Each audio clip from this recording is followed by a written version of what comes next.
In jail, prisoner Beckett is visited by a priest, who is surprised by how relaxed Beckett is considering he'll be executed in a few hours. The priest points out that this may be the last time Beckett could have a proper conversation, so Beckett agrees to share his story. This starts with Beckett's mother Mary. She comes from the wealthy Redfellow family in Long Island, so she's the heiress to a fortune valued at $19 billion. At 18 she meets Beckett's father, who is just a regular band member at a party. She instantly falls in love with him and they start a secret relationship, but she also ends up pregnant. Seeing her as a disgrace, her father gives her two options: either terminate the pregnancy or move out. Refusing to give up her baby, Mary moves to an average neighborhood in New Jersey. When she gives birth to Beckett, the sight of the baby is enough to give his father a pulmonary embolism, so he dies right there in the hospital. Now she's a single mother working as a secretary in the Department of Motor Vehicles. Every day she tells Beckett that she was kicked out of the house but not of the inheritance. The entire Redfellow fortune would pass down to the next oldest in line, and since Beckett is the youngest, he has to wait for everyone else to die. Despite their financial issues, Mary makes sure to give Beckett culture, class, and style. He learns to play the piano and archery, and wears suits even as a kid. During an archery class, Beckett meets Julia and instantly falls in love with her. Julia is rich and isn't impressed by Beckett because he's middle class, so he assures her that one day he'll inherit a lot of money. They become friends and Julia goes to Beckett's piano concert. When the lights go out, she holds his hand and even kisses him, but she immediately pulls away when the lights come back on. While Beckett is still a child, Mary gets terribly sick and ends up in the hospital after ignoring the symptoms. Beckett hopes her family will help, but nobody ever visits or calls. Mary tells him that he deserves better and makes him promise he won't give up until he has the right kind of life. Her final request before death is to be buried at the family plot, but the family never sends an answer, so her body ends up in a regular cemetery. Beckett watches her be buried while holding a lock of her hair and swears he'll demand his rightful place in the family home. The next day, Beckett rings the bell at the Redfellow mansion. The only answer is a letter brought by the butler. It coldly says they can't help him and it isn't even signed. Afterward, Beckett spends a long time in the foster care system and loses all contact with Julia. As an adult, Beckett works as a suit salesman. He keeps an eye on the Redfellows from afar, but nobody ever dies. One day, Beckett is shocked to see Julia at the suit store. She's still rich and has traveled around the world. He tries to ask her out, but unfortunately she's engaged. On her way out, she asks what happened with the Redfellow fortune. Beckett says he'll inherit it someday, so Julia tells him to call her when he kills them all. Later at home, Beckett looks at a locket with Mary's hair and remembers the promise he made. There are 7 Redfellows before him, so it's finally time to do something about them. The first one is Taylor, a broker at the family's finance firm. Beckett finds him easily because Taylor is always in the bars of the financial district. However, he realizes that killing his cousin is a crazy idea and decides to drop it. The next day, Beckett's boss announces he'll be transferred to the shipping center because the salesman position will go to his son. Beckett doesn't want to work in a warehouse, so he ends up losing his job instead. This makes something in him finally break. Sometime later, Taylor arrives at a party on a helicopter and throws dollar bills at the guests before jumping into the pool. Beckett easily sneaks into this party because the doors are wide open, and watching Taylor take his jet ski to a yacht gives him an idea. Beckett also gets on a jet ski and goes to the yacht, where Taylor thinks he's an employee. After confirming there's nobody else on the yacht, Beckett waits until Taylor is asleep and ties the anchor to his ankle. There's only 1 second of hesitation before he throws the anchor into the water. At that moment, Taylor wakes up, but it's too late. The rope drags him into the sea and drowns him. As Beckett leaves on the jet ski, he realizes that killing really is that easy and gives him a thrill. A few days later, Beckett attends the funeral and meets Taylor's father, Warren. When Beckett introduces himself as Mary's son, Warren is shocked and takes him to the bar for a drink. Warren admits Mary was very brave for standing up to their father and apologizes for not helping her. He also feels guilty for Taylor's death since he should have stopped his son's bad habits sooner. Afterward, Warren takes Beckett to his office and offers him Taylor's job, which Beckett gladly accepts. For the next few weeks, Beckett learns the chaotic life of a financial office and how the rich make their money. He has to absorb lots of new terms and information, and he realizes this knowledge will help him manage his own fortune later. One night, Beckett is surprised to get a call from Julia, who just got back from her honeymoon. She remembers their last meeting and says he should ask her out again. Beckett does so, only for Julia to turn him down again. But she still hopes to run into each other soon. The next victim is Noah, an artist who spends his days blogging about his work. Beckett watches the videos and notices Noah doesn't know much about art. He can only say his job is to be an artist because he has the family money to live on. One evening, Beckett goes to Noah's art show and pretends to be a huge fan. Once Noah has fallen for it, Beckett also tells him they're cousins. Noah decides to hear his story while he keeps taking pictures around the gallery, repeating more nonsensical stuff about art. After the show, Noah takes Beckett to his apartment and shows him around his workshop. Beckett also meets Noah's secret girlfriend Ruth, and they really hit it off over dinner, discovering that they have a lot in common. When Beckett is about to leave, Ruth invites him to a dinner party they're having on Thursday. When Thursday comes, Beckett and Ruth can't stop sharing glances during dinner. Once everyone is distracted, Beckett pretends to go to the bathroom but actually goes to Noah's workshop. He mixes the chemicals used for photographic developing with a cleaning supply he's already hidden in the apartment to make it look like Noah had an accident while doing his mixing. He also breaks the light bulb and drops a cigarette on the floor. Noah notices that Beckett is taking too long in the bathroom and goes looking for him, so he catches him coming out of the workshop. Beckett pretends he was looking for a picture from the show, and Noah is so flattered that he signs it for him. After the party is over, Beckett throws the picture in the trash. He waits in a corner until Ruth finds him and they share a kiss. Meanwhile, Noah enters his workshop and tries to turn on the light. The broken bulb creates a spark that triggers an explosion, instantly killing Noah.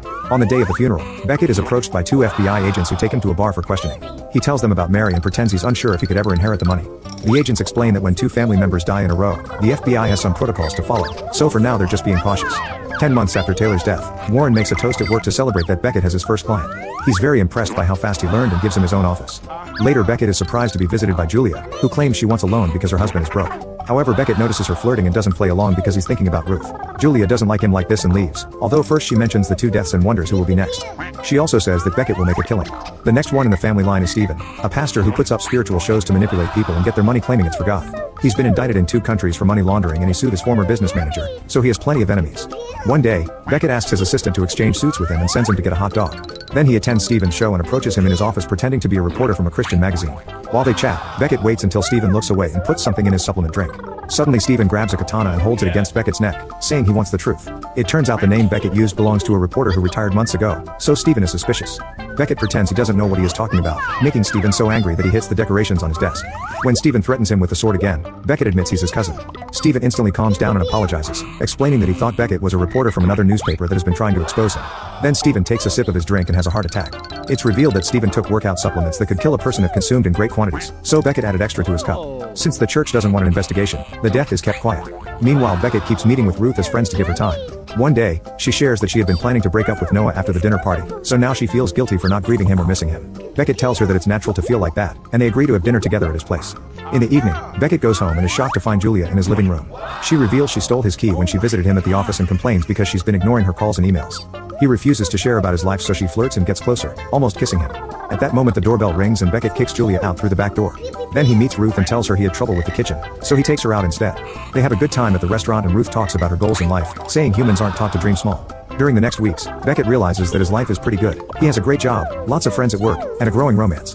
However, giving up now would feel like a waste. Julia keeps calling him, and he keeps ignoring her. The next one in the family line is Cassandra, who is known for adopting 11 kids from 11 different countries. She looks like a loving mother on the news, but in private the servants do all the work and she doesn't pay attention to the children. After hearing about the 3 deaths, she installs a laser-based security system in her 4 houses. However, every Tuesday she goes to a spa, where there's no security. One afternoon, Beckett manages to sneak into the spa and pretends to be an employee.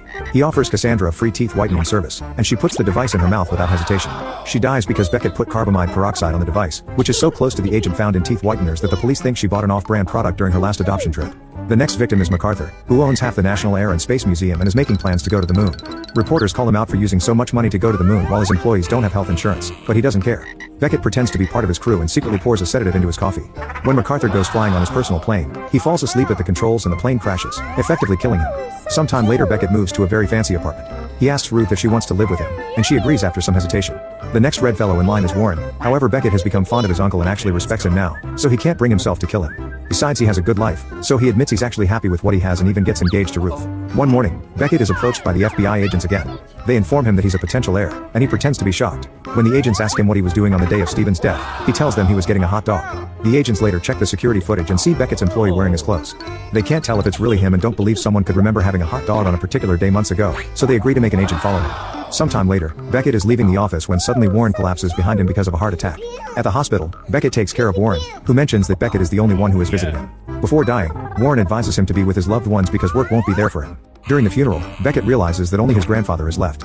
A few days later, Beckett receives a letter from his grandfather inviting him to the mansion. Today is also his engagement party, but he calls Ruth and promises to be there in time. When Beckett goes to his office, he finds Julia waiting with a surprise. She made someone follow Beckett and now has photographic evidence of his crimes. She became suspicious after Taylor drowned because he went to Princeton on a swimming scholarship. Julia asks for $300,000 by 5 o'clock delivered to her husband, or she'll send the pictures to Ruth. A desperate Beckett runs out of the office after telling his assistant to sell some of his stocks. The FBI agent sees him and continues to follow him.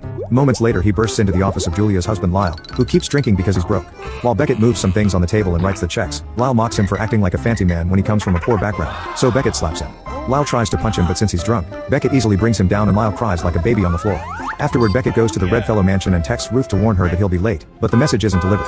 While Ruth deals with all the guests, Beckett meets his grandfather Whitelaw, who wonders what dirty deals Beckett got to grow up so fast in the financial business. Whitelaw also wonders whether Beckett can live this type of life since it can make someone lonely and regretful. He reveals that Mary was his favorite kid, but when Beckett asks why he didn't help her, Whitelaw doesn't answer. Then Whitelaw shows Beckett a gun that has been in the family for generations. He loads it and hands it to Beckett, asking him to end things. Beckett points the gun at him, but he doesn't dare to do it, so he leaves.